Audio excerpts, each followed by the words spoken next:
The Lord be with you. A reading from the Holy Gospel according to Matthew.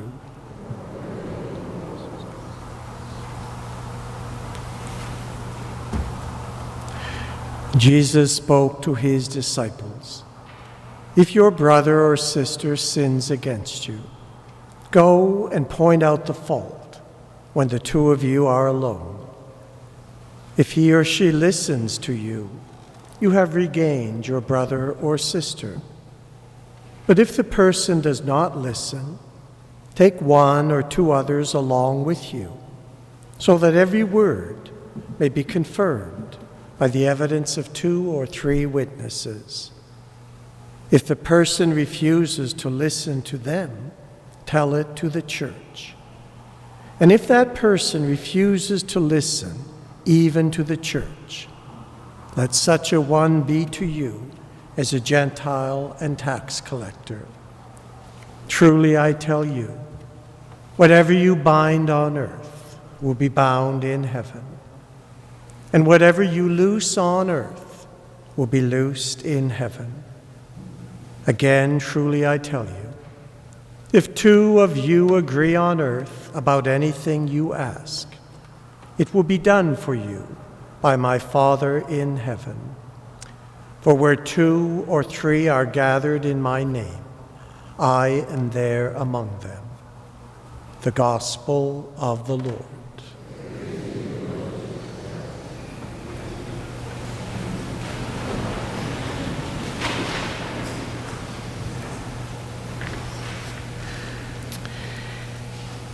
Today's first reading from the prophet Ezekiel. We see the beginning of a stronger sense among the Israelites of individual responsibility for one's own actions. It, of course, existed prior to the prophet Ezekiel, but there was a much stronger sense of community responsibility. If the community sinned, the community was punished. If the community did not sin, the community was blessed. But Ezekiel really brings out the individual responsibility, and not only for the people, which we see in a number of passages there, but for him as prophet as well. And so he's told, "I've made you a watchman for the house of Israel." A watchman is one who stands on a tower, looking out, trying to see any threats for the community and give as early a warning as is possible. We do it today with electronics. It was done with human eyes in these days. And so he said, "You are the watchman. If you hear a word from my mouth, you have to speak it to them. You have to warn them. If they pay attention, they'll save their lives.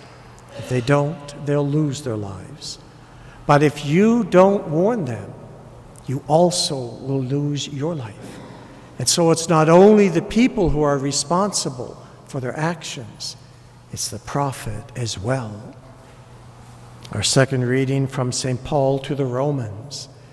It's very reminiscent of the gospel where Jesus is asked, "What is the greatest commandment of the law?" He answers, and most of us know it off by heart, with the words of the Shema Yisrael, "Listen, Israel, the Lord is your God, the Lord alone. And you shall love the Lord your God with all your heart, with all your soul, and with all your strength."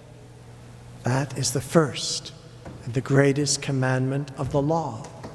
But then Jesus goes on, there is another commandment like it. You shall love your neighbor as yourself.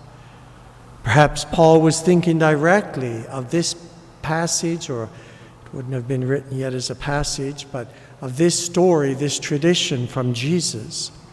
And so he says, all the commandments, and he lists a few of them: you shall not commit adultery, murder, stealing, coveting, or any other commandment. They are summed up in this word: love your neighbor as yourself. What Jesus called the second commandment of the law. And finally, in our gospel reading, it brings us back to 2 weeks ago.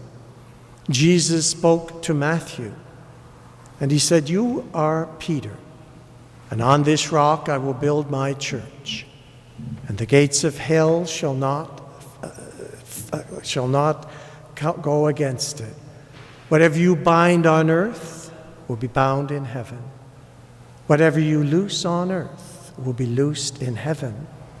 And here we find very similar words, a reminder that the promise isn't just given to Peter, and not just for Peter's own good, but it's given to the church. Truly I tell you, whatever you bind on earth will be bound in heaven. Whatever you loose on earth will be loosed in heaven. If two of you agree on earth for anything to ask, it will be done for you by my Father in heaven. Where 2 or 3 are gathered in my name, I am there among them.